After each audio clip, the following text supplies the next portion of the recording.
RSS ban ಬಗ್ಗೆ ಪತ್ರ ಬರೆದಂತಹ ಸಚಿವ ಪ್ರಿಯಾಂಕ್ ಖರ್ಗೆಗೆ ಬೆದರಿಕೆ ಬರ್ತಾ ಇವೆ ಅಂತೆ. ಇನ್ನು ಈ ಬಗ್ಗೆ ಸ್ವತಃ ಸಚಿವರೇ ಇದೀಗ ಈ ಮಾಹಿತಿಯನ್ನು ಹಂಚಿಕೊಂಡಿದ್ದಾರೆ. 2 ದಿನಗಳಿಂದ ನನ್ನ ಫೋನ್ ರಿಂಗ್ ಆಗೋದು ನಿಂತಿಲ್ಲ. ನನ್ನ ಮತ್ತು ನನ್ನ ಕುಟುಂಬಕ್ಕೆ ಬೆದರಿಕೆ ಕರೆಗಳು ಸದಾ ಬರ್ತಾ ಇವೆ. ಅತ್ಯಂತ ಕೆಟ್ಟ ನಿಂದನೆಗಳಿಂದ ತುಂಬಿ ಹೋಗಿವೆ. ಆದರೆ ನಾನು ಇದರಿಂದ ಒಂಚೂರು ಕೂಡ ವಿಚಲಿತನಾಗಿಲ್ಲ ಅಂತ ಹಾಗೂ ಮಾತನಾಡಿದ್ದು, ಬೆದರಿಕೆಯಿಂದ ನನ್ನ ಬಾಯಿ ಮುಚ್ಚಿಸಬಹುದು, ಅಂದರೆ ಅದು ತಪ್ಪು. ದೇಶವನ್ನು ಅಪಾಯಕಾರಿ ವೈರಸ್ಗಳಿಂದ ಶುದ್ಧೀಕರಿಸಬೇಕಾಗಿದೆ ಅಂತ ಹೇಳಿದ್ದಾರೆ. ಈಗ ಹಿಂದಿನ ಸರ್ಕಾರದಲ್ಲೂ ಇದನ್ನ ಯಾವಾಗ ಧ್ವನಿ ಎತ್ತಿದ್ವಿ ಯಾವಾಗ ಮಾತಾಡಿದ್ರು. ನಿಮ್ ನೆನಪಿದ್ರೆ ಖರ್ಗೆ ಸಾಹೇಬ್ರಿಗೆ ಕೂಡ ಲ್ಯಾಂಡ್ ಲೈನ್ ನಲ್ಲಿ ಸಫ್ದರ್ಜಂಗ್ ಪೊಲೀಸ್ ಸ್ಟೇಷನ್ ಅಲ್ಲಿ ಇನ್ನೂ ಕಂಪ್ಲೇಂಟ್ ಇದೆ. ಅವರಿಗೂ ಕೂಡ ಬಂದಿತ್ತು 2-3 ಸಂದರ್ಭದಲ್ಲಿ. ಇಲ್ಲಿ ನಮ್ಮ ಖರ್ಗೆ ಸಾಹೇಬ್ರು ಎಲ್ಲಿ ಯಾವಾಗ ಬೆಂಗಳೂರು ನಿವಾಸದಲ್ಲಿ ಇದ್ದಾಗ ಕೂಡ ರಾತ್ರಿ 1 ಗಂಟೆಗೆ ಫೋನ್ ಮಾಡಿ ಬೆದರಿಕೆ ಹಾಕಿದ್ರು ಲ್ಯಾಂಡ್ ಲೈನಿಗೆ. ಎಲ್ಲ ಇದ್ದೇ ಇರೋದು. ಪ್ರಧಾನಿ ನರೇಂದ್ರ ಮೋದಿ ನೇತೃತ್ವದ ಕೇಂದ್ರ ಸರ್ಕಾರ ಕಿಡಿಗೇಡಿಗಳಿಗೆ ಪ್ರೋತ್ಸಾಹವನ್ನು ನೀಡ್ತಾ ಇದೆ ಅಂತ ಸಚಿವ ಶರಣ್ ಪ್ರಕಾಶ್ ಪಾಟೀಲ್ ಆರೋಪಿಸಿದ್ದಾರೆ. ಈಗ ಮೈಸೂರಿನಲ್ಲಿ ಮಾತನಾಡಿದ ಅವರು, ಸಚಿವ ಪ್ರಿಯಾಂಕ್ ಖರ್ಗೆಗೆ ಬೆದರಿಕೆ ಕರೆ ವಿಚಾರಕ್ಕೆ ಪ್ರತಿಕ್ರಿಯೆ ನೀಡಿದರು. ಸಮಾಜದಲ್ಲಿ ಅಶಾಂತಿ ಸೃಷ್ಟಿ ಮಾಡುವವರ ಸಂಖ್ಯೆ ಹೆಚ್ಚಾಗಿದೆ. ಅದು ಕೂಡ ಮೋದಿ ಸರ್ಕಾರ ಬಂದ ನಂತರ. ಭಾರತದಲ್ಲಿ ಎಲ್ಲರಿಗೂ ಕೂಡ ಸಮಾನ ಹಕ್ಕು ಇದೆ. ಇದನ್ನ ಬಿಜೆಪಿ ಆರ್ಎಸ್ಎಸ್ ಅರ್ಥ ಮಾಡಿಕೊಳ್ತಾ ಇಲ್ಲ ಅಂತ ಕಿಡಿಕಾರಿದ್ದಾರೆ. 2014 ನಂತರ ಮುಂಚೆ ಈ ರೀತಿ ಆಗ್ತಾ ಇರಲಿಲ್ಲ. ಹಾಗಾಗಿ ಅವರು ಕೂಡ ಆಲೋಚನೆ ಮಾಡಬೇಕು. ಯಾಕಂದರೆ ನಮ್ಮ ದೇಶ ಇದು ಪ್ರಜಾಪ್ರಭುತ್ವದ ಒಂದು ಬುನಾದಿ ಏನಂದರೆ ನಮ್ಮ ಸಂವಿಧಾನ. ನಮ್ಮ ಸಂವಿಧಾನದಲ್ಲಿ ಎಲ್ರಿಗೂ ಕೂಡ ಈಕ್ವಲ್ ರೈಟ್ಸ್ ಇದೆ. ಅದನ್ನು ಅವರು ಅಕ್ಸೆಪ್ಟ್ ಮಾಡ್ಕೊಳ್ಬೇಕು. ಫಸ್ಟು ನಮ್ಮ ದೇಶದಲ್ಲಿ ತೊಂದರೆ ಏನಾಗಿದೆ ಅಂತಂದರೆ, ಭಾರತೀಯ ಜನತಾ ಪಾರ್ಟಿ ಮತ್ತು RSS they are not ready to accept certain section of people as a stream line. ಅವರು ಕೂಡ ನಮ್ಮವರು ಭಾವನೆ ಅಂತಕ್ಕಂಥದ್ದು ಅವರಲ್ಲಿ ಅದೊಂದು ಲ್ಯಾಕಿಂಗ್ ಇದೆ. ಹಾಗಾಗಿ ಈ ರೀತಿ ಎಲ್ಲ ಆರ್ಎಸ್ಎಸ್ಗೆ ನಿರ್ಬಂಧ ಪ್ರಸ್ತಾವನೆಗೆ ಕಾಂಗ್ರೆಸ್ನಲ್ಲೇ ಭಿನ್ನ ರಾಗ ಮೂಡಿದೆ. ಸಂಘದ ಚಟುವಟಿಕೆ ನಿರ್ಬಂಧಿಸುವಂತೆ ಪ್ರಿಯಾಂಕ್ ಖರ್ಗೆ ಪತ್ರವನ್ನು ಬರೆದಿದ್ರೆ, ಇನ್ನೊಂದು ಕಡೆಗೆ ಈ ಬಗ್ಗೆ ಬೇಳೂರು ಗೋಪಾಲಕೃಷ್ಣ ಬೇರೆಯದ್ದೇ ರಾಗವನ್ನು ಹಾಡಿದ್ದಾರೆ. ಆರ್ಎಸ್ಎಸ್ನವರು ಹಿಂದಿನಿಂದ ಕಾರ್ಯಚಟುವಟಿಕೆ ಮಾಡ್ತಾ ಬಂದಿದ್ದಾರೆ. ಅದರ ಬಗ್ಗೆ ನನಗೆ ಏನಿಲ್ಲ, ನಾನು ಗೊಂದಲ ಮಾಡಲ್ಲ ಅಂತ ಹೇಳಿದ್ದಾರೆ. ಇವತ್ತು ಅದು ಹಿಂದಿಂದ RSS ಅವರ ತತ್ವ ಸಿದ್ಧಾಂತ ಇದರಲ್ಲಿ ಬಂದಿದ್ದಾರೆ. ಇತ್ತೀಚೆಗೆ ಅವರು ಗೊಂದಲಗಳನ್ನು ಸೃಷ್ಟಿ ಮಾಡ್ಕೊಂಡು ಹೋಗುವಂಥದ್ದು ಬಿಡಬೇಕು. ನಾನು ಹೇಳೋದಿಷ್ಟೇ, ಬೆದರಿಕೆ ಕೊಡುವಂಥ ಇವತ್ತು ಭಾಳ ಸಹಜವಾಗಿ ಇದ್ದೇ ಇರುತ್ತೆ. ಇವತ್ತು ಯಾವುದೇ ವ್ಯಕ್ತಿಗಳಿರ್ಬೋದು, ಯಾವುದೇ ಧರ್ಮ ಇರ್ಬೋದು, ಇವೆಲ್ಲ ಇರುತ್ತೆ. ಅವೆಲ್ಲ ಬಿಡಬೇಕು. ರಾಜ್ಯದಲ್ಲಿ ಸರಿಯಾದ ರೀತಿಯಲ್ಲಿ ಎಲ್ಲ ಧರ್ಮವನ್ನು ತೆಗೆದುಕೊಂಡು ಹೋಗೋದು ನಮ್ಮೆಲ್ಲರ ಸರ್ಕಾರದ ಆದ್ಯತೆ ಇರುತ್ತೆ. ಇರಲಿ ಬಿಡಿ, RSS ಅವರೆಲ್ಲ ಯಾರ್ಯಾರೋ ಒಬ್ಬರು ಬೆದರಿಕೆ ಕೊಟ್ಟರೆ ಪ್ರಿಯಾಂಕ್ ಖರ್ಗೆ ಅವ್ರು ಹೆದರ್ಕೊಂಡು. ರಾಜ್ಯದಲ್ಲಿ ಆರ್ಎಸ್ಎಸ್ ಬ್ಯಾನ್ ಬಡಿದಾಟ ತಾರಕಕ್ಕೇರಿದೆ. ಆರ್ಎಸ್ಎಸ್ನ ಮುಟ್ಟಿದರೆ ಭಸ್ಮ ಆಗ್ತಾರೆ ಎಂಬ ಅಶೋಕ್ ಹೇಳಿಕೆಗೆ MB ಪಾಟೀಲ್ ತಿರುಗೇಟು ನೀಡಿದ್ದಾರೆ.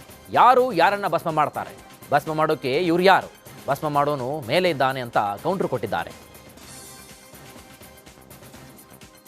ಯಾರ್ಯಾರು ಭಸ್ಮ ಹಾಕ್ತಾರೋ ಏನೋ ಆಗ್ತಾರೋ ಇವ್ರ ಕೈಗಿಲ್ಲ. ಅದು ಮೇಲೆ ಯಾರು ಭಸ್ಮ ಆಗ್ಬೇಕು, ಯಾರು ಭಸ್ಮ ಆಗೋದಲ್ಲ ಅಂತೇಳಿ ಯಾರ ಕೈ ಇವ್ರ ಕೈಯಲ್ಲಿ ಭಸ್ಮ ಮಾಡೋದಕ್ಕೆ ಶಕ್ತಿ ಇದೆಯಾ?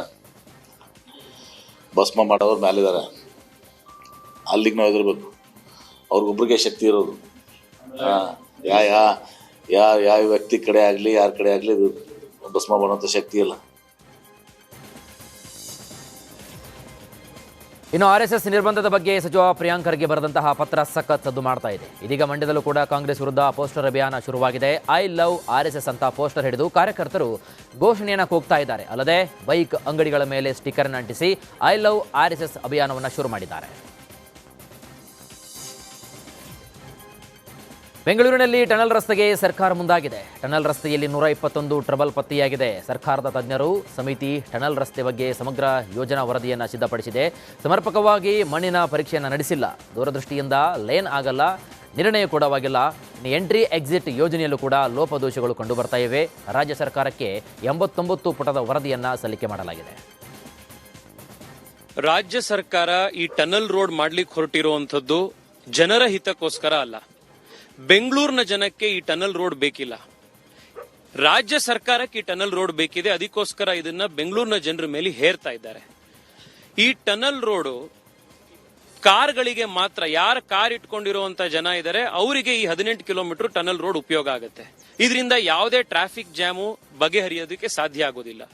ಇವತ್ತು ಈ ಟನಲ್ ರೋಡ್ ಅನ್ನ ಮಾಡ್ಲಿಕ್ಕೆ ಬೆಂಗಳೂರಿನಲ್ಲಿ ಉಳಿದಿರೋಂತ ಕಬ್ಬನ್ ಪಾರ್ಕು, ಲಾಲ್ ಬಾಗು, ಪುಣ್ಯಾತ್ಮರು ಹಿಂದೆ ಯಾರೋ ಮಾಡೋಗಿದ್ದಾರೆ. ಅದನ್ನ ಉಳಿಸೋಂಥದ್ದನ್ನ ಬಿಟ್ಟು ಈಗಾಗಲೇ ಇಲ್ಲಿ ಲ್ಯಾಂಡ್ ಅಕ್ವಿಸಿಷನ್ ಮಾಡ್ಲಿಕ್ಕೆ ಇಲ್ಲೆಲ್ಲಾ ಕಡೆ ಬಂದು 6 ಎಕರೆ ಲಾಲ್ಬಾಗ್ನಲ್ಲಿ ಲ್ಯಾಂಡ್ ಅಕ್ವಿಸಿಷನ್ ಮಾಡ್ಲಿಕ್ಕೆ ಮಾರ್ಕಿಂಗ್ ಮಾಡಿದ್ದಾರೆ. ಈಗ ಯಾವುದೇ ಟನಲ್ ರೋಡ್ ಪ್ರಾಜೆಕ್ಟ್ ಮಾಡಬೇಕು ಅಂತಂದ್ರೆ ಅಥವಾ ಈ ತರ ದೊಡ್ಡ ಪ್ರಾಜೆಕ್ಟ್ ಮಾಡಬೇಕು ಅಂತಂದ್ರೆ ಒಂದು ಎನ್ವೈರನ್ಮೆಂಟಲ್ ಇಂಪ್ಯಾಕ್ಟ್ ಅಸೆಸ್ಮೆಂಟ್ ಅಂತ ಒಂದು ಸರ್ವೆ ಮಾಡ್ತಾರೆ. ಈ ಸರ್ವೆ ಮಾಡಿದ್ರ ನೀವು ಅಂತಂದ್ರೆ ಅದಕ್ಕೆ ಉತ್ತರ ಇಲ್ಲ. ಜಿಯಾಲಜಿಕಲ್ ಸರ್ವೆ ಆಫ್ ಇಂಡಿಯಾದ ಡೈರೆಕ್ಟರ್ನ ಕರೆಸಿದ್ದೆ ನಾನು ಇವತ್ತು. ನಿಮ್ಮನ್ನ ಕನ್ಸಲ್ಟ್ ಮಾಡಿದಾರಾ? ಈ ತರದ ಒಂದು ನ್ಯಾಷನಲ್ ಜಿಯಾಲಜಿಕಲ್ ಮಾನ್ಯುಮೆಂಟ್ ನ ಕೆಳಗಡೆಗೆ ಒಂದು ಟನಲ್ ಬರ್ತಾ ಇದೆ ಅಂತಂದಾಗ ನಿಮ್ಮನ್ನ ಕನ್ಸಲ್ಟ್ ಮಾಡಿದಾರಾ ಅಂತಂದ್ರೆ ಅದ್ ನಮಗೆ ಕನ್ಸಲ್ಟ್ ಮಾಡಿಲ್ಲ ಅಂತ ಅವರಂದ್ರು. ಬೆಂಗಳೂರಿನ ಗುಂಡಿ ಗಂಡಾಂತರಕ್ಕೆ ಉದ್ಯಮಿ ಕಿರಣ್ ಮಜುಮ್ದಾರ್ ಶಾ ಆಕ್ರೋಶವನ್ನು ವ್ಯಕ್ತಪಡಿಸಿದ್ದಾರೆ. ಬಯೋಕಾನ್ ಪಾರ್ಕ್ಗೆ ಚೀನಾದಿಂದ ಉದ್ಯಮಿಯೊಬ್ಬರು ಬಂದಿದ್ರು. ಯಾಕೆ ಬೆಂಗಳೂರಿನ ರಸ್ತೆಗಳು ಹಾಳಾಗಿವೆ ಅಂತ ಪ್ರಶ್ನೆಯನ್ನ ಮಾಡಿದ್ರು. ಅಲ್ಲದೆ ಕಂಡಲ್ಲಿ ಕಸದ ರಾಶಿ ಯಾಕಿದೆ, ಇಲ್ಲಿನ ಸರ್ಕಾರ ಹೂಡಿಕೆದಾರರಿಗೆ ಬೆಂಬಲವನ್ನು ನೀಡುತ್ತಿಲ್ವಾ ಅಂತ ಅವರು ಪ್ರಶ್ನೆ ಮಾಡಿದ್ದಾರೆ ಅಂತ ಮಜುಮ್ದಾರ್ ಶಾ ಎಕ್ಸ್ನಲ್ಲಿ ಸಿಎಂ ಡಿಸಿಎಂ ಪ್ರಿಯಾಂಕ್ ಖರ್ಗೆಗೆ ಟ್ಯಾಗ್ ಮಾಡಿದ್ದಾರೆ. ಉದ್ಯಮಿ ಕಿರಣ್ ಮಜುಮ್ದಾರ್ ಟ್ವೀಟ್ಗೆ ಸಚಿವ ಪ್ರಿಯಾಂಕ್ ಖರ್ಗೆ ಅಸಮಾಧಾನವನ್ನು ವ್ಯಕ್ತಪಡಿಸಿದ್ದಾರೆ. ರಸ್ತೆ ಗುಂಡಿ ಮುಚ್ಚಲು ಸ್ವಲ್ಪ ಸಮಯ ಬೇಕಾಗುತ್ತೆ. 1.5 ತಿಂಗಳಿನಿಂದ ಮಳೆ ನಿರಂತರವಾಗಿ ಆಗ್ತಾ ಇದೆ. ಸಿಕ್ಕಾಪಟ್ಟೆ ವೇಗದಲ್ಲಿ ಬೆಂಗಳೂರು ಬೆಳೀತಾ ಇದೆ. ಇನ್ನು ಗುಂಡಿಯನ್ನು ಮುಚ್ಚೋಕೆ ಸ್ವಲ್ಪ ಸಮಯ ಬೇಕಾಗುತ್ತೆ ಅಂತ ಸಚಿವ ಪ್ರಿಯಾಂಕ್ ಖರ್ಗೆ ಉತ್ತರವನ್ನು ನೀಡಿದ್ದಾರೆ.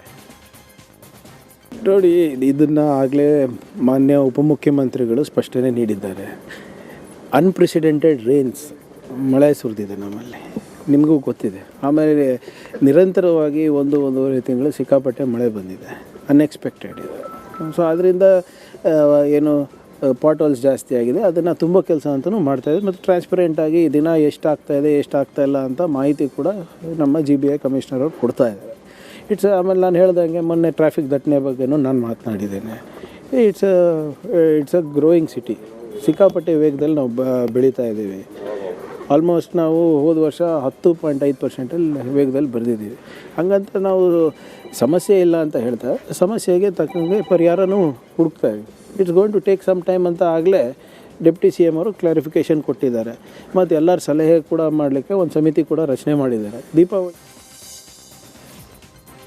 ಗುಂಡಿಗಳ ಬಗ್ಗೆ ಉದ್ಯಮಿ ಕಿರಣ್ ಮಜುಮ್ದಾರ್ ಶಾ ಟ್ವೀಟ್ಗೆ ಸಚಿವ MB ಪಾಟೀಲ್ ಅಸಮಾಧಾನವನ್ನು ವ್ಯಕ್ತಪಡಿಸಿದ್ದಾರೆ. 1,000 ಕೋಟಿ ರೂಪಾಯಿಯಿಂದ ಗುಂಡಿಗಳನ್ನು ಮುಚ್ಚುತ್ತಾ ಇದ್ದೇವೆ. ರಸ್ತೆ ಗುಂಡಿ ಮುಚ್ಚಲು ಸ್ವಲ್ಪ ಸಮಯ ಬೇಕಾಗುತ್ತೆ. ಇವಾಗ ಮಜುಮ್ದಾರ್ ಮಾತನಾಡುವ ಅವಶ್ಯಕತೆ ಇರಲಿಲ್ಲ ಅಂತ MB ಪಾಟೀಲ್ ಪ್ರತಿಕ್ರಿಯೆ ನೀಡಿದ್ದಾರೆ. ಬೆಂಗಳೂರಲ್ಲಿ ಇವತ್ತು ದಿವಸ ಈಗಾಗಲೇ ಕಿರಣ್ ಮಜುಮ್ದಾರ್ ಗೊತ್ತಿದೆ, ಸರ್ಕಾರ 1,000 ಕೋಟಿ ರೂಪಾಯಿ ಕೊಟ್ಟು ಎಲ್ಲ ಗುಂಡಿಗಳನ್ನ ಮುಚ್ಚುವಂಥ ಕೆಲಸ ಮಾಡಿದೆ. ಮತ್ತು ಈ ಗುಂಡಿಗಳು ನಮ್ಮ ಸರ್ಕಾರದಲ್ಲಿ ಅದಂತಲ್ಲ, ಹಿಂದೆ ಸರ್ಕಾರದಲ್ಲಿ ಇವತ್ತು ದಿವಸ ಅವ್ರು ಮಾಡಲಾರ್ದಷ್ಟು ಕೆಲಸ ದಿವಸ ಮಾಡಿ ಹೋಗಿದ್ದಾರೆ. ಅವರಿಂದ ಇವತ್ತು ದಿವಸ ಇಷ್ಟೆಲ್ಲ ಗುಂಡಿಗಳು ಇವತ್ತು ದಿವಸ ಆಗಿದ್ದಾವೆ. ಹೌದು, ಸ್ವಲ್ಪ ಮೊದಲು ನೀವು ನೆಕ್ಸ್ಟ್ ಪ್ರಶ್ನೆ ಕೇಳ್ತಾರೆ, ಇನ್ನು ಆಯ್ತಪ್ಪ ನೀವು ಇಷ್ಟು ದಿವಸ ಇದ್ದೀರಾ ಯಾಕೆ ಮಾಡಿಲ್ಲ ಅಂತೇಳಿ. ಈಗ ಮಾಡ್ತಾಯಿದ್ದೀವಿ, ಸಮಯ ತಗೋತದೆ. ಬೆಂಗಳೂರು ಒಂದು ಅಭಿವೃದ್ಧಿ ನಾನು ಎಲ್ಲ ಆದಮೇಲೆ ಕೇಳಿ, it's a growing city, global city. Kiran Majumdar ಅವರಿಗೆ ಆತಂಕ ಪಡ್ಕೊಳ್ಬೇಕಾಗಿಲ್ಲ. ಮತ್ತು ಅವರು ಕೂಡ CSRನಲ್ಲಿ ಒಂದು ಸ್ವಲ್ಪ ತಮ್ಮ ಏರಿಯಾ ಸುತ್ತಮುತ್ತ ಮಾಡಲಿ ಒಂದು ಸ್ವಲ್ಪ. ಆದರೆ ಕೆಲಸ ನಡೆದಿದೆ ಹೀಗಾಗಿ ಈಗ ಇದನ್ನು ಮಾತು ಹೇಳುವಂಥದ್ದು ಅವಶ್ಯಕತೆ ಇಲ್ಲ. ಯಾಕಂದರೆ ಈಗಾಗಲೇ ಅವ್ರಿಗೂ ಗೊತ್ತಿದೆ, ಸರ್ಕಾರ ಈಗಾಗಲೇ ಆ ಕಾರ್ಯಕ್ರಮ ಹಮ್ಮಿಕೊಂಡಿದ್ದೀವಿ ಅಂಥೇಳಿ. ಈಗ ಗುಬ್ಬಚ್ಚಿ ಸೀನಾ ಬರ್ತ್ಡೇ ಪಾರ್ಟಿ ಬೆನ್ನಲ್ಲೇ ಪರಪ್ಪನ ಅಗ್ರಹಾರದಿಂದ ಆರೋಪಿಗಳನ್ನು ಬೇರೆಡೆಗೆ ಶಿಫ್ಟ್ ಮಾಡಲಾಗಿದೆ. ಸಹಚರರೊಂದು ಜೈಲಲ್ಲಿ ಬರ್ತ್ಡೇ ಆಚರಿಸಿದಂತಹ ಸೀನಾ ಆ ವಿಡಿಯೋವನ್ನು ಸಹಚರರು ಕೂಡ ಸೋಷಿಯಲ್ ಮೀಡಿಯಾದಲ್ಲಿ ಅಪ್ಲೋಡ್ ಮಾಡಿದರು. ಈ ಬಗ್ಗೆ ವರದಿಯನ್ನು ರಿಪಬ್ಲಿಕ್ ಕನ್ನಡ ವರದಿ ಮಾಡಿದ ತಡ ಅಲರ್ಟ್ ಆದಂತಹ ಪೊಲೀಸರು ಆರೋಪಿಗಳು ಬೇರೆ ಜೈಲಿಗೆ ಶಿಫ್ಟ್ ಮಾಡಿದ್ದಾರೆ.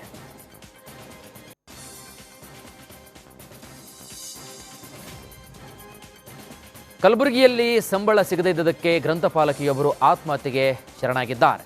ಇನ್ನು ಡೆತ್ ನೋಟ್ ಬರೆದಿಟ್ಟು ಗ್ರಂಥಪಾಲಕಿ 38 ವರ್ಷದ ಭಾಗ್ಯವತಿ ಆತ್ಮಹತ್ಯೆಗೆ ಶರಣಾಗಿದ್ದಾರೆ. ಕಲಬುರಗಿ ಜಿಲ್ಲೆ ಸೇಡಂ ತಾಲೂಕಿನ ಬಳಕೇಡ ಗ್ರಾಮದಲ್ಲಿ ಈ ಒಂದು ಘಟನೆ ನಡೆದು ಹೋಗಿದೆ. 3 ತಿಂಗಳಿನಿಂದ ಸಂಬಳ ಸಿಕ್ಕಿಲ್ಲ ಅಂತ ಡೆತ್ ನೋಟ್ನಲ್ಲಿ ಉಲ್ಲೇಖಿಸಲಾಗಿದೆ. ಇನ್ನು ವೇತನವನ್ನು ಕೇಳಿದರೆ ಅಧಿಕಾರಿಗಳು ಕಿರುಕುಳವನ್ನು ನೀಡ್ತಾ ಇದ್ರು, ಆರ್ಥಿಕವಾಗಿ ಬಹಳ ಸಮಸ್ಯೆಯಾಗಿದೆ ಅಂತ ಲೆಟರ್ನಲ್ಲಿ ಉಲ್ಲೇಖಿಸಿದ್ದಾರೆ. ಇನ್ನು ಲೆಟರ್ನಲ್ಲಿ PDO, ಗ್ರಾಮ ಪಂಚಾಯಿತಿ ಅಧ್ಯಕ್ಷರ ಹೆಸರುಗಳನ್ನು ಕೂಡ ಉಲ್ಲೇಖ ಮಾಡಿದ್ದಾರೆ. ಇನ್ನು ಗ್ರಂಥಪಾಲಕಿ ಸಾವಿನ ಬೆನ್ನಲ್ಲೇ ಸರ್ಕಾರದ ವಿರುದ್ಧ ಬಿಜೆಪಿ ರಾಜ್ಯಾಧ್ಯಕ್ಷ BY ವಿಜೇಂದ್ರ ಟ್ವೀಟ್ ಮಾಡಿ ಆಕ್ರೋಶವನ್ನು ಹೊರಹಾಕಿದ್ದಾರೆ. ಸರ್ಕಾರದ ದಿವಾಳಿತನ ಅನಾವರಣಗೊಳ್ತಾ ಇದೆ, ಹೃದಯಹೀನ ವ್ಯವಸ್ಥೆಯನ್ನು ಅನಾವರಣಗೊಳಿಸಿದೆ. ಭಾಗ್ಯವತಿ ಸಾವು ನಾಗರಿಕ ಸಮಾಜ ತಲೆ ತಗ್ಗಿಸುವಂತಾಗಿದೆ. ಸರ್ಕಾರ ನೌಕರರಿಗೆ ಸಂಬಳ ಕೊಡದಂತಹ ಸ್ಥಿತಿಗೆ ಬಂದು ತಲುಪಿದೆ. ಸರ್ಕಾರದ ಈ ನಡೆ ಅತ್ಯಂತ ಖಂಡನೀಯ ಅಂತ ಕಿಡಿಕಾರಿದ್ದಾರೆ.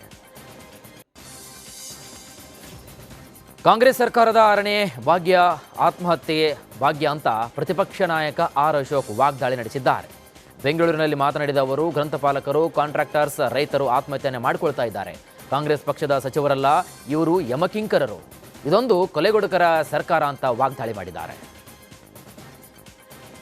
ಇದು ಸರ್ಕಾರ ಪ್ರಾಯೋಜಿತ ಕೊಲೆ. ಇದು ಸರ್ಕಾರ ಪ್ರಾಯೋಜಿತ ಕೊಲೆ. ಈ ರೀತಿ ಈಗಾಗಲೇ ವೇತನ ಸಿಗದೆ ಗ್ರಂಥಪಾಲಕರ ಆತ್ಮಹತ್ಯೆ, ಬಿಲ್ ಪಾವತಿ ಆಗದೆ ಕಾಂಟ್ರಾಕ್ಟರ್ಗಳ ಆತ್ಮಹತ್ಯೆ, ವರ್ಗಾವಣೆ ಕಮಿಷನ್ ದಂಧೆಯಲ್ಲಿ ಪೊಲೀಸ್ ಅಧಿಕಾರಿಗಳ ಆತ್ಮಹತ್ಯೆ, ನಿಗಮ ಸಾಲ ಸಿಗದೆ, ನಿಗಮಗಳಲ್ಲಿ ಸರ್ಕಾರಿ ಸಾಲ ಸಿಗದೆ ಮೈಕ್ರೋ ಫೈನಾನ್ಸ್ ಕಿರುಕುಳದಲ್ಲಿ ಬಡವರ ಆತ್ಮಹತ್ಯೆ, ಬರ ಮತ್ತು ಫ್ಲಡ್ಡಲ್ಲಿ ಪರಿಹಾರ ಸಿಗದೆ ಸುಮಾರು 300ಕ್ಕೂ ಹೆಚ್ಚು ರೈತರ ಆತ್ಮಹತ್ಯೆ. ಮನೆಯಾಳ ಸರ್ಕಾರ ಇದು. ದಿವಾಳಿ ಮಾಡಿ ಜನಸಾಮಾನ್ಯರ ಆತ್ಮಹತ್ಯೆ ಭಾಗ್ಯ ಇವ್ರದ್ದು 5ನೇ. ಕರಿಟೋಪಿ ಕಾದಾಟಕ್ಕೆ ಸಂಬಂಧಿಸಿದಂತೆ ಶಾಸಕ ಮುನಿರತ್ನ ವಿರುದ್ಧ ಕುಸುಮಾ ಆಕ್ರೋಶವನ್ನು ವ್ಯಕ್ತಪಡಿಸಿದ್ದಾರೆ. ಜೆಪಿ ಪಾರ್ಕ್ನಲ್ಲಿ ನಡೆದಂತಹ ಕಾರ್ಯಕ್ರಮದಲ್ಲಿ ಶಾಸಕರು ಹೈಡ್ರಾಮಾ ಮಾಡ್ತಾ ಇದ್ದಾರೆ. ಹೆಣ್ಣನ್ನು ಪಕ್ಕದಲ್ಲಿ ಇಟ್ಟುಕೊಂಡು ವಾಕಿಂಗ್ ಮಾಡಿದ್ರು ಅಂತಾರೆ. ಹೆಣ್ಣು ಅಂದರೆ ನಿಮಗೆ ಯಾಕಿಷ್ಟು ತಾತ್ಸರ? ಹೆಣ್ಣನ್ನು ಯಾಕೆ ಇಷ್ಟೊಂದು ತುಚ್ಛವಾಗಿ ಕಾಣ್ತೀರಾ? ನಿಮಗೂ ಇಬ್ರು ಹೆಣ್ಮಕ್ಳಿದ್ದಾರೆ ಸ್ವಾಮಿ ಅಂತ ಕಿಡಿಕಾರಿದ್ದಾರೆ. ಈ ಕಾರ್ಯಕ್ರಮಕ್ಕೆ ಬಂದಂತ ಶಾಸಕರು ತಾವು ಏನ್ ಮಾಡಿದ್ರಿ? ಗಲಾಟೆಯನ್ನ ಮಾಡಿದ್ರಿ. ನಂತರ ನಿಮ್ಮ ಮೇಲೆ ದೌರ್ಜನ್ಯ ಆಗಿದೆ ಅಂತ ಹೇಳಿ ಮಾಧ್ಯಮಗಳ ಮುಂದೆ ಹೋಗಿ ಅಳಲನ್ನ ತೋಡ್ಕೊಂಡ್ರಿ. ಮಾಧ್ಯಮಗಳ ಮುಂದೆ ಬಹಳ ರೋಷಾವೇಶದಿಂದ ಹೇಳಿಕೆಗಳನ್ನ ನೀಡಿದಿರಿ. ಏನಂತ? ಒಂದು ಹೆಣ್ಣನ್ನ ಪಕ್ಕದಲ್ಲಿ ನಿಲ್ಸ್ಕೊಂಡು ಬೆಳಗ್ಗೆಯಿಂದನೂ ವಾಕಿಂಗ್ ಮಾಡ್ತಾ ಇದ್ದಾರೆ, ಒಂದು ಹೆಣ್ಣನ್ನ ನಿಲ್ಸ್ಕೊಂಡು ಪ್ರಚಾರ ಮಾಡ್ತಾ ಇದ್ದಾರೆ, ಒಂದು ಹೆಣ್ಣನ್ನ ಉಪಯೋಗಿಸ್ಕೊಂಡು ಜನಗಳನ್ನ ಭೇಟಿ ಮಾಡ್ತಾ ಇದ್ದಾರೆ, ಒಂದು ಹೆಣ್ಣನ್ನ MLA ಮಾಡಬೇಕು, ಒಂದು ಹೆಣ್ಣನ್ನ ಮಂತ್ರಿ ಮಾಡಬೇಕು. ರಾಮಾಯಣ ನಡೆದಿದ್ದು ಹೆಣ್ಣಿಂದ, ಮಹಾಭಾರತ ನಡೆದಿದ್ದು ಹೆಣ್ಣಿಂದ. ಯಾಕ್ರಿ ಇಷ್ಟೊಂದು ತಾತ್ಸಾರ ನಿಮ್ಗೆ ಹೆಣ್ಣು ಅಂದ್ರೆ? ಯಾಕೆ ಇಷ್ಟು ತುಚ್ಛವಾಗಿ ಒಂದು ಹೆಣ್ಣು ಬಗ್ಗೆ ಮಾತಾಡ್ತಿರಲ್ಲ? ಈ ದೇಶದಲ್ಲಿ ಬ್ರಿಟಿಷರ ವಿರುದ್ಧ ಹೋರಾಟ ಮಾಡಿ ತನ್ನ ಜೀವವನ್ನ ತ್ಯಾಗ ಮಾಡಿದಂತಹ ರಾಣಿ ಲಕ್ಷ್ಮೀಬಾಯಿ ಕೂಡ ಒಬ್ಬ ಹೆಣ್ಮಗಳೇ. ಧರ್ಮಸ್ಥಳದಲ್ಲಿ ಶವ ಹೂತಿಟ್ಟ ಪ್ರಕರಣದ ತನಿಖೆ ಮತ್ತಷ್ಟು ಚುರುಕುಗೊಂಡಿದೆ. ನ್ಯಾಯಾಧೀಶರ ಎದುರು ತಪ್ಪೊಪ್ಪಿಗೆ ಹೇಳಿಕೆ ನೀಡಿದಂತಹ ಕುರಿತು ಆರೋಪಿ ಚಿನ್ನಯ್ಯನನ್ನ SIT ಅಧಿಕಾರಿಗಳು ವಿಚಾರಣೆಗೆ ಒಳಪಡಿಸುವ ಸಾಧ್ಯತೆ ಕೂಡ ಇದೆ. ಇನ್ನು ಬೆಳ್ತಂಗಡಿಯ ಕೋರ್ಟ್ನಲ್ಲಿ ನ್ಯಾಯಾಧೀಶರ ಎದುರು ಸೆಕ್ಷನ್ 183 ಅಡಿ ಚಿನ್ನಯ್ಯ ತಪ್ಪೊಪ್ಪಿಗೆ ಹೇಳಿಕೆಯನ್ನು ನೀಡಿದ್ದ. ಈ ಬಗ್ಗೆ ಕೂಲಂಕುಷವಾಗಿ ಪರಿಶೀಲನೆ ನಡೆಸಿರುವಂತಹ ತನಿಖಾಧಿಕಾರಿ ಜಿತೇಂದ್ರ ಕುಮಾರ್ ಆ ಘಟನೆ ಬಗ್ಗೆ ವಿಚಾರಣೆ ನಡೆಸುವ ಸಾಧ್ಯತೆ ಕೂಡ ಇದೆ. ಇನ್ನು ಈ ಸಂಬಂಧ ಕೋರ್ಟ್ ಅನುಮತಿ ಪಡೆದು ಶಿವಮೊಗ್ಗ ಜೈಲಿನಲ್ಲೇ SIT ಅಧಿಕಾರಿಗಳು ಚಿನ್ನಯ್ಯನನ್ನ ವಿಚಾರಣೆ ನಡೆಸಲಿದ್ದಾರೆ. ಶಾಸಕ ಬಸನಗೌಡ ಪಾಟೀಲ್ ಯತ್ನಾಳ್ ಹೊಸ ನಾಟಕ ಶುರು ಮಾಡಿದ್ದಾರೆ ಅಂತ ಶಾಸಕ ಪ್ರದೀಪ್ ಈಶ್ವರ್ ವ್ಯಂಗ್ಯವಾಡಿದ್ದಾರೆ. ಬೆಂಗಳೂರಿನಲ್ಲಿ ಮಾತನಾಡಿದಂತಹ ಅವರು, ನಿಮ್ಮ ಫೈಟ್ ಏನಾದರೂ ಇದ್ರೆ ನಮ್ಮ ಜೊತೆ ಮಾಡಿ. ಮಲ್ಲಿಕಾರ್ಜುನ್ ಖರ್ಗೆ ಅವರ ಬಗ್ಗೆ ಯಾಕೆ ಮಾತನಾಡ್ತೀರಿ? ಖರ್ಗೆ ಸಾಹೇಬರ ಬಗ್ಗೆ ಮಾತನಾಡುವ ಯೋಗ್ಯತೆ ನಿಮಗೆ ಇದೆಯಾ ಅಂತ ಪ್ರಶ್ನೆ ಮಾಡಿದ್ದಾರೆ ಪ್ರದೀಪ್ ಈಶ್ವರ್. ಇನ್ನು ನಮ್ಮ ಯತ್ನಾಳ್ ಸಾಹೇಬರು ಏನೇನೋ ಅದೇನೇನೋ ಮಾತಾಡಿದ್ದಾರೆ. ಯತ್ನಾಳ್ ಸಾಹೇಬ್ರೆ, ಒಂದ್ಸಲ ನಿಮಗೆ ಸ್ಟೇಟಲ್ಲಿ ಮಿನಿಸ್ಟರ್ ಆಗಕ್ಕಾಯ್ತಾ ಸರ್? ಏನೋ ವಾಜಪೇಯಿ ಅವರು ಕೃಪಾ ಕಟಾಕ್ಷ ಮೋಸ್ಟ್ಲಿ ಅವಾಗೋಗಿ ಕಾಲಿಡ್ದಿದ್ರೇನೋ ಒಂದ್ಸಲ ಆದ್ರಿ.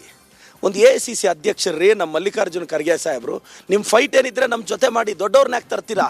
ಪ್ರಿಯಾಂಕ್ ಖರ್ಗೆ ಸಾಹೇಬ್ರ ಬಗ್ಗೆ ಮಾತಾಡ್ತಿದ್ದೀರ ತಾನೆ? ನಿಮ್ಮ ಹತ್ರ ಫ್ಯಾಕ್ಟ್ಸ್ ಇದ್ರೆ ಮಾತಾಡಿ ನಮ್ಮ ಜೊತೆ. ದೊಡ್ಡ ಸಾಹೇಬ್ರನ್ನ ಯಾಕೆ ತರ್ತೀರಾ ನೀವು ಇಲ್ಲಿ? ಮಲ್ಲಿಕಾರ್ಜುನ್ ಖರ್ಗೆ ಸಾಹೇಬ್ರ ಬಗ್ಗೆ ಮಾತಾಡೋಷ್ಟು ಯೋಗ್ಯತೆ ಯತ್ನಾಳ್ ಅವರೇ ನಿಮಗಿದೆಯಾ? AICC ಅಧ್ಯಕ್ಷರಲ್ಲಿ ನೀವೆಲ್ಲಿ? ಇವಾಗೇನೋ ನಿನ್ನೆಯಿಂದ ಹೊಸ ನಾಟಕ ಸ್ಟಾರ್ಟ್ ಮಾಡಿದ್ದಾರೆ. ನನಗೆ ಗೊತ್ತಿರೋ ಪ್ರಕಾರ ಯತ್ನಾಳ್ ಡ್ರಾಮಾ ಕಂಪನಿ ಅವ್ರಿಗೆ ಮತ್ತೆ BJPಗೆ ಬರ್ತಾರಂತೆ. ಯಡಿಯೂರಪ್ಪ ಸಾಹೇಬ್ರ ಬಗ್ಗೆ ಏನೂ ಮಾತಾಡಲ್ವಂತೆ. ನಾವು ಯಡಿಯೂರಪ್ಪ ಅವ್ರ ಬಗ್ಗೆ ಮಾತಾಡುವಾಗ ಸಾಹೇಬ್ರು ಒಂದು ಸೇರಿಸಿ ಮಾತಾಡ್ತೀವಿ. ಈ ಅಯೋಗ್ಯರಿಗೆ ಏನಾಗಿದೆ? DCC ಬ್ಯಾಂಕ್ ಅಖಾಡದಲ್ಲಿ ಜಿದ್ದಾಜಿದ್ದಿನ ಕದನ ನಡೀತಾ ಇದ್ದು 7 ಕ್ಷೇತ್ರಗಳ ಪಾರುಪತ್ಯಕ್ಕೆ ಅತಿರಥರ ಮೆಗಾ ಫೈಟ್ ಜೋರಾಗಿದೆ. ರೆಸಾರ್ಟ್ ರಾಜಕೀಯ ಸಹಕಾರಿ ಕ್ಷೇತ್ರಕ್ಕೂ ಕೂಡ ಕಾಲಿಟ್ಟಿದೆ.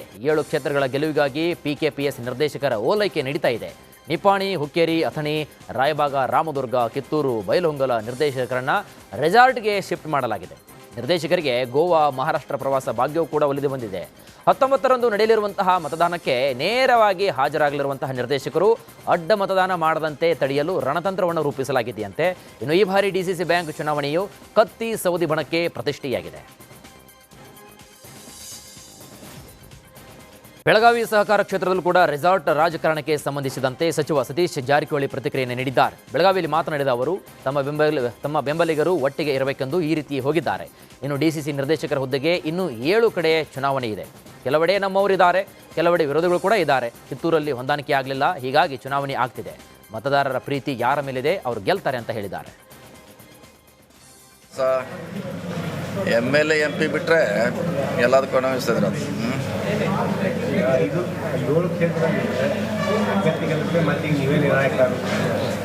ಹತ್ರ ಗೆಲ್ತಾರೆ, ಸುಮಾರಾಗಿ ಗೆಲ್ತಾರೆ, ಹತ್ರ ಪ್ರಶ್ನೆ ಇಲ್ಲ. ಅವರು ಕೂಡ ಅವ್ರೇನು ಡಿಸಿಷನ್ ತೊಗೊಂಡ್ರೆ ನಾವು ಒಟ್ಟಿಗೆ ಹೋಗೋಣ ಅಂತ ಹೋಗಿದ್ದಾರೆ ಅಷ್ಟೇ. ಅಲ್ಲಿ ಬಾಲಚಂದ್ರ ಜಾರಕಿಹೊಳಿ ಅವರ ಪ್ಯಾನಲ್ ಅದು ಇಲೆಕ್ಷನ್ ಆಗೋದು, ಅದೇನು ಮಾಡಲ್ಲ. ಈಗ ಅವ್ರು ಯಾರು ಹೆಚ್ಚು ಪ್ರೀತಿದಾರ ಮತ್ತಾರ ಅವ್ರು ಗೆಲ್ತಾರೆ ಅಷ್ಟೇ. ನಾವು ಈಗ ಚುನಾವಣೆ ಇರೋದು, ಯಾಕೆ ಮತದಾರರು ಫಿಕ್ಸ್ ನಿರ್ಧಾರ ಅವ್ರು.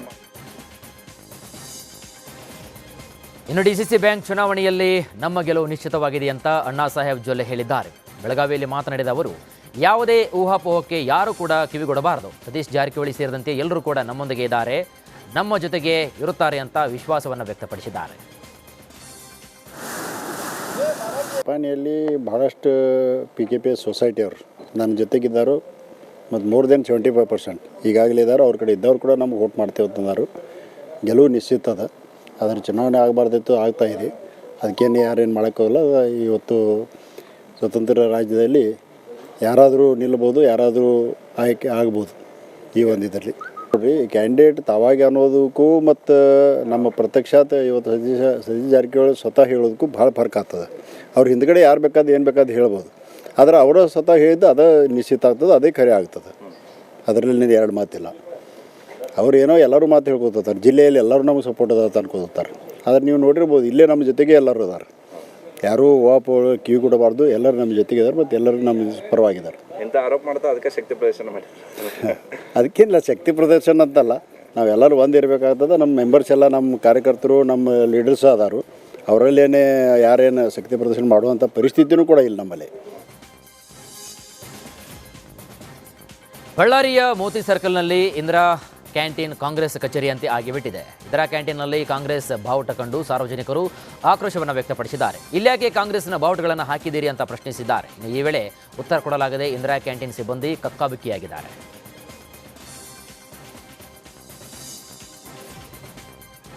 ಮೈಸೂರಿನ ಸಯಾಜಿರಾವ್ ಒಂದು ರಸ್ತೆಯಲ್ಲಿ ಓಮಿನಿ ಕಾರ್ ಹೊತ್ತಿ ಉರಿದಿದೆ. ದೇವರಾಜ್ ಮಾರುಕಟ್ಟೆ ಮುಂಭಾಗ ಘಟನೆ ನಡೆದು ಹೋಗಿದೆ. ಇನ್ನು ಕಾರು ನಿಲ್ಲಿಸಿದಂತಹ ಮಾಲೀಕ ಮಾರುಕಟ್ಟೆಗೆ ತೆರಳುತ್ತಿದ್ದ ವೇಳೆ ಈ ಒಂದು ಘಟನೆ ನಡೆದು ಹೋಗಿದೆ. ಗ್ಯಾಸ್ ಲೀಕ್ ಆಗಿ ಬೆಂಕಿ ಹೊತ್ತಿಕೊಂಡಿರುವಂತಹ ಶಂಕೆಯಾಗಿದ್ದು, ಅದೃಷ್ಟವಶಾತ್ ಯಾವುದೇ ಪ್ರಾಣಾಪಾಯವಾಗಿಲ್ಲ.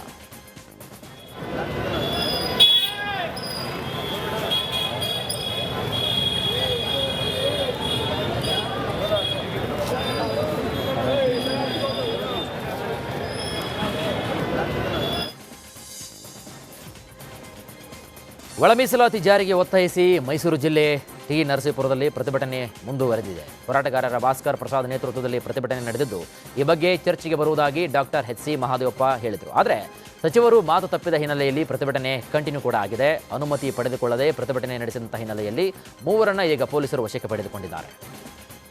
ಕಾನೂನುಬದ್ಧವಾಗಿ ನಡ್ಕೊತಾ ಇಲ್ಲ ಮುಖ್ಯಮಂತ್ರಿಗಳೇ. ನೀವು ಅಸಹಾಯಕರಾಗಿದ್ದೀರಿ, ನಮ್ಗೆ ಅನ್ಯಾಯ ಮಾಡ್ತಾ ಇದ್ದೀರಿ, ನಂಬಿಕೆ ದ್ರೋಹಿಗಳಿದ್ದೀರಿ. ನಿಮ್ಮ ವಿರುದ್ಧ ಹೋರಾಟ ಮಾಡ್ತೀವಿ ಅಂತ ಅವ್ರನ್ನೇ ಪರ್ಮಿಷನ್ ಕೇಳ್ಬೇಕಾ ನಾನು? ಅಸಹಕಾರ ಚಳವಳಿ ಅಂದ್ರೆ ಏನು? ಇಲ್ಲ, ಏನು ಹೇಳಿ? ಅಸಹಕಾರ ಚಳವಳಿ ಅಂದ್ರೆ ಏನಂತ ಹೇಳಿ.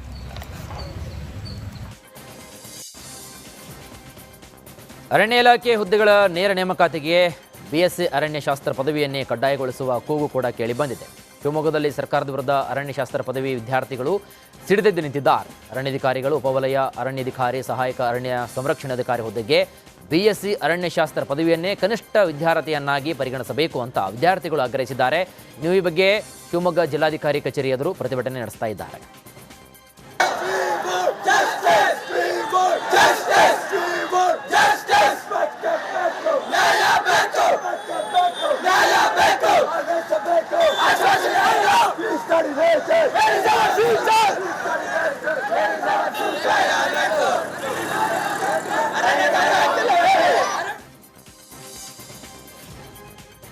ದೀಪಾವಳಿ ಹಬ್ಬಕ್ಕೆ ಕೆಲವೇ ದಿನಗಳು ಬಾಕಿ ಇದೆ. ಈ ಹಿನ್ನೆಲೆಯಲ್ಲಿ ಸಾರ್ವಜನಿಕರು ತಮ್ಮೂರಿಗೆ ತೆರಳಲು ಕೆಎಸ್ಆರ್ಟಿಸಿ ವಿಶೇಷ ಬಸ್ ವ್ಯವಸ್ಥೆಯನ್ನು ಮಾಡಿದೆ. ಬರೋಬ್ಬರಿ 2500 ಹೆಚ್ಚುವರಿ ಬಸ್ಸನ್ನು ಬಿಡ್ತಾ ಇದ್ದು, ಮುಂಗಡ ಟಿಕೆಟ್ ಬುಕ್ ಮಾಡೋರಿಗೆ ಶೇಕಡ 10% ರಿಯಾಯಿತಿ ಬಸ್ಸನ್ನು ಟಿಕೆಟ್ ದರವನ್ನು ನೀಡಲಾಗಿದೆ. ಇನ್ನು ಇಂದಿನಿಂದಲೇ ಆಗಸ್ಟ್ 26ರವರೆಗೆ ರಾಜ್ಯ ಹೊರ ರಾಜ್ಯಗಳಿಗೆ ವಿಶೇಷ ಬಸ್ಸಿನ ವ್ಯವಸ್ಥೆಯನ್ನು ಕೂಡ ಮಾಡಲಾಗಿದೆ. ಸಂಚರಿಸಲಿವೆ ಬಸ್ಗಳು. ದಾವಣಗೆರೆ ಜಿಲ್ಲೆ ನ್ಯಾಮತಿ ತಾಲೂಕಿನ ಮಾದನಭಾವಿ ಗ್ರಾಮದ ದೊಡ್ಡ ಕಲ್ಲುಕಟ್ಟಿಯ ಶ್ರೀ ಗವಿಸಿದ್ದೇಶ್ವರ ಸ್ವಾಮಿ ಮತ್ತು ಶ್ರೀ ಬೀರಲಿಂಗೇಶ್ವರ ಸ್ವಾಮಿ ದೇವರು ದಸರಾ ಮರಿಬನ್ನಿ ಉತ್ಸವ ನಡೆಸಲಾಯಿತು. ಇನ್ನು ಸುಮಾರು 35 ಅಡಿ ಎತ್ತರದ ಪಲ್ಲಕ್ಕಿಯಲ್ಲಿ ಬೆನಕನಹಳ್ಳಿ, ಹರಳಹಳ್ಳಿ, ಮಾದನಭಾವಿ ಗ್ರಾಮಗಳ ಶ್ರೀ ಬೀರಲಿಂಗೇಶ್ವರ ಸ್ವಾಮಿಯ ಉತ್ಸವ ಮೂರ್ತಿಯನ್ನು ಇಟ್ಟು ಬೆಟ್ಟವನ್ನು ಏರಲಾಯಿತು. ಇನ್ನು ದಾವಣಗೆರೆ, ಶಿವಮೊಗ್ಗ, ಹಾವೇರಿ ಜಿಲ್ಲೆಗಳ ಸಾವಿರಾರು ಭಕ್ತರು ಸಾಕ್ಷಿಯಾದರು.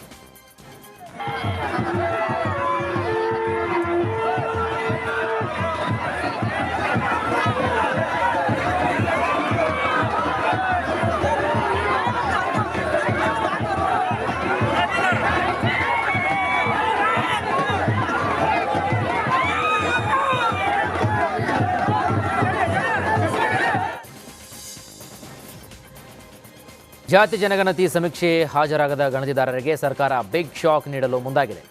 ಗಣತಿಗೆ ಹೋಗದವರಿಗೆ ಸಂಬಳ ನೀಡದಿರಲು ನಿರ್ಧರಿಸಿದೆ. ಜಿಬಿಎ ವ್ಯಾಪ್ತಿಯಲ್ಲಿ 18,000 ಸಿಬ್ಬಂದಿಯಿಂದ ಗಣತಿಯನ್ನು ನಡೆಸಲಾಗ್ತಾ ಇದೆ. 2,300 ಸಿಬ್ಬಂದಿ ಇವರಿಗೆ ಗಣತಿ ಕಾರ್ಯಕ್ಕೆ ಹಾಜರಾಗಿಲ್ಲ. ಇನ್ನು ಕೂಡಲೇ ಕರ್ತವ್ಯಕ್ಕೆ ಹಾಜರಾಗಲು ಸೂಚನೆಯನ್ನು ನೀಡಲಾಗಿದ್ದು, ಒಂದು ವೇಳೆ ಹಾಜರಾಗದೇ ಇದ್ದರೆ ವೇತನ ಕೊಡಲ್ಲ ಅಂತ ಜಿಬಿಎ ಮುಖ್ಯ ಆಯುಕ್ತ ಮಹೇಶ್ವರ್ ರಾವ್ ಅವರು ಸೂಚನೆಯನ್ನು ಹೊರಡಿಸಿದ್ದಾರೆ. ರಾಜ್ಯದಲ್ಲಿ ಜಾತಿ ಗಣತಿಗೆ ಹೋಗುವಂತಹ ಸಿಬ್ಬಂದಿಗೆ ಶ್ವಾನಗಳ ಕಾಟ ಹೆಚ್ಚಾಗ್ತಾನೇ ಇದೆ. ಬೆಂಗಳೂರು ಹೊರವಲಯದಲ್ಲಿ ಗಣತಿಗೆ ಹೋಗಿದಂತಹ ಸಮೀಕ್ಷೆದಾರರಿಗೆ ಶ್ವಾನವೊಂದು ಕಚ್ಚಿದೆ. ಶ್ವಾನ ಕಚ್ಚಿದ ಪರಿಣಾಮವಾಗಿ ಸಿಬ್ಬಂದಿಯ ಕಾಲಿನ ಮಾಂಸವೇ ಕಿತ್ತು ಬಂದಿದೆ ಅಂತ ಗೊತ್ತಾಗಿದೆ. ಇನ್ನು ರಾಜ್ಯದಲ್ಲಿ ಜಾತಿ ಗಣತಿ ಸಮೀಕ್ಷೆ ಬೆನ್ನಲ್ಲೇ ಮರು ಸಮೀಕ್ಷೆ ಭೂತ ಕಾಡ್ತಾ ಇದೆ. ಅಕ್ಟೋಬರ್ 18ರವರೆಗಿನ ರಜೆಯನ್ನು ಸಮೀಕ್ಷೆಗೆ ಬಳಸಲು ಸರ್ಕಾರ ತೆರೆಮರೆ ಕಸರತ್ತನ್ನು ನಡೆಸ್ತಾ ಇದೆ. ಆದರೆ ಕ್ಷಣಕ್ಕೊಂದು ನಿರ್ಧಾರ, ದಿನಕ್ಕೊಂದು ಆದೇಶವನ್ನು ಹೊರಡಿಸ್ತಾ ಇದ್ದು ಸಮೀಕ್ಷೆದಾರರು ಮರು ಸಮೀಕ್ಷೆ ಭೂತಕ್ಕೆ ಕಂಗೆಟ್ಟು ಹೋಗಿದ್ದಾರೆ. ಸರ್ಕಾರದ ನಿಲುವಿಗೆ ದಾವಣಗೆರೆಯಲ್ಲಿ ಗಣಿತದಾರರು ಗರಂ ಆಗಿದ್ದು, ಸರ್ಕಾರಿ ನೌಕರರು ಹಾಗೂ ಶಿಕ್ಷಕರು ಬೃಹತ್ ಪ್ರತಿಭಟನೆಯನ್ನು ನಡೆಸಲಾಗ್ತಾ ಇದೆ. ದಾವಣಗೆರೆ ಜಿಲ್ಲಾಧಿಕಾರಿ ಕಚೇರಿ ಎದುರು ಪ್ರತಿಭಟನೆ ನಡೆಸಿ ಆಕ್ರೋಶವನ್ನು ವ್ಯಕ್ತಪಡಿಸಿದ್ದಾರೆ. ಸ್ವಪಕ್ಷದ ವಿರುದ್ಧವೇ ಕಾಂಗ್ರೆಸ್ ಶಾಸಕ ಸತೀಶ್ ಸೈಲ್ ಸಮರವನ್ನು ಸಾರಿದ್ದಾರೆ. ಸೂಪರ್ ಸ್ಪೆಷಾಲಿಟಿ ಆಸ್ಪತ್ರೆಗೆ ಸತೀಶ್ ಸೈಲ್ ಆಗ್ರಹಿಸಿದ್ದು ನವೆಂಬರ್ ಡೆಡ್ಲೈನ್ ನೀಡಿದ್ದಾರೆ. ಅಷ್ಟರಲ್ಲೇ ಆಸ್ಪತ್ರೆಗೆ ಘೋಷಣೆಯಾಗದಿದ್ದರೆ ರಾಜಕೀಯ ನಿವೃತ್ತಿ ಹೊಂದುವುದಾಗಿ ಎಚ್ಚರಿಕೆಯನ್ನು ನೀಡಿದ್ದಾರೆ. ನನ್ನ ಮನಸ್ಸಿಗೇನಿದೆ, ಇಲ್ಲಿ ಒಂದು ಸೂಪರ್ ಸ್ಪೆಷಾಲಿಟಿ ಹಾಸ್ಪಿಟಲ್ ಏನು ಜಿಲ್ಲೆಯಿಂದ ಈ ಕೂಗುಗಳು ಬರ್ತಾ ಇದ್ದಾವೆ. ಸಿದ್ದರಾಮಯ್ಯನವರು ಅವರ ಪ್ರಣಾಳಿಕೆಯಲ್ಲೂ ನಾವು ಹೇಳಿದ್ದೇವೆ. ನಮ್ಮ ಡಿ ಕೆ ಶಿವಕುಮಾರ್ ಅವರು ಎಲ್ಲಿ ಮಣಕಿ ಗ್ರೌಂಡ್ನಲ್ಲೂ ಹೇಳಿದ್ದಾರೆ ಮಾಡ್ತೀವಿ ಅಂತ ಹೇಳ್ಕೊಂಡು. ಅದನ್ನು ಆಗಬೇಕು. ಅದನ್ನು ನಾನು ಮೊನ್ನೆ ಕೇಳಿದಾಗ ಅವರು ನವಂಬರ್ನಲ್ಲಿ ತೊಗೊಂಡ್ಬರ್ರಿ ಪ್ರಪೋಸಲ್, ಮಾರ್ಚಿಗೆ ನಾವು ಕ್ಲಿಯರ್ ಮಾಡ್ತೀವಿ ಅಂತ ಹೇಳಿದ್ದಾರೆ. ಅದನ್ನು ನಾನು ಜನರಿಗೆ ನಿಮ್ಮ ಮುಂದೆ ಹೇಳ್ತಾ ಇದ್ದೇನೆ. ಒಂದನೇ ಮದುವೆ ಆಗದಿದ್ದರೆ ಮತ್ತು ನಾನಿದ್ದು ಫಾಯ್ದೆ ಇಲ್ಲ, ನನ್ನ ತಪ್ಪಾಗ್ತದೆ. Retirement 100% I have to take. ಯಾಕಂತ ಹೇಳಿದ್ರೆ ಜನರಿಗೆ ನನಗೆ ಗೊತ್ತುಂಟು ಹಾಸ್ಪಿಟಲ್ ಅಂದರೆ ಏನು, ಅದರ ವ್ಯಾಲ್ಯೂ ಏನಂತ ನಂಗೆ ಸ್ವತಃ ಅನುಭವ ಇದೆ. ನಾವು ಎಷ್ಟೋ ಜನರಿಗೆ ಪಣಜಿ ಕಳಿಸ್ತೇವೆ, ಎಷ್ಟೋ ಜನರಿಗೆ ನಾವು ಮಣಿಪಾಲ್ ಕಳಿಸ್ತೇವೆ, ಮಂಗಳೂರು ಕಳಿಸ್ತೇವೆ, ಹುಬ್ಬಳ್ಳಿ ಕಳಿಸ್ತೇವೆ. ವೈದ್ಯರು ಹಾಗೂ ಸಿಬ್ಬಂದಿ ನೇಮಿಸುವಂತೆ ಆಗ್ರಹಿಸಿ ಸರ್ಕಾರಿ ಆಸ್ಪತ್ರೆಗೆ ಬೀಗ ಜಡಿದು ಗ್ರಾಮಸ್ಥರು ಪ್ರತಿಭಟನೆ ನಡೆಸಿದ್ದಾರೆ. ಚಿತ್ರದುರ್ಗ ಜಿಲ್ಲೆ ಚಿಕ್ಕೋಬನಹಳ್ಳಿ ಗ್ರಾಮದ ಪ್ರಾಥಮಿಕ ಆರೋಗ್ಯ ಕೇಂದ್ರದ ಮುಂಭಾಗ ಗ್ರಾಮಸ್ಥರು ಪ್ರತಿಭಟನೆ ನಡೆಸಿದ್ದಾರೆ. ವೈದ್ಯರು ಮತ್ತು ಸಿಬ್ಬಂದಿ ಕೊರತೆಯಿಂದ ಬೇಸತ್ತಂತಹ ಸಾರ್ವಜನಿಕರು ಆಸ್ಪತ್ರೆಯ ಮುಂಭಾಗದಲ್ಲೇ ಮಲಗಿ ವಿನೂತನವಾಗಿ ಪ್ರತಿಭಟನೆಯನ್ನು ನಡೆಸಿದ್ದಾರೆ.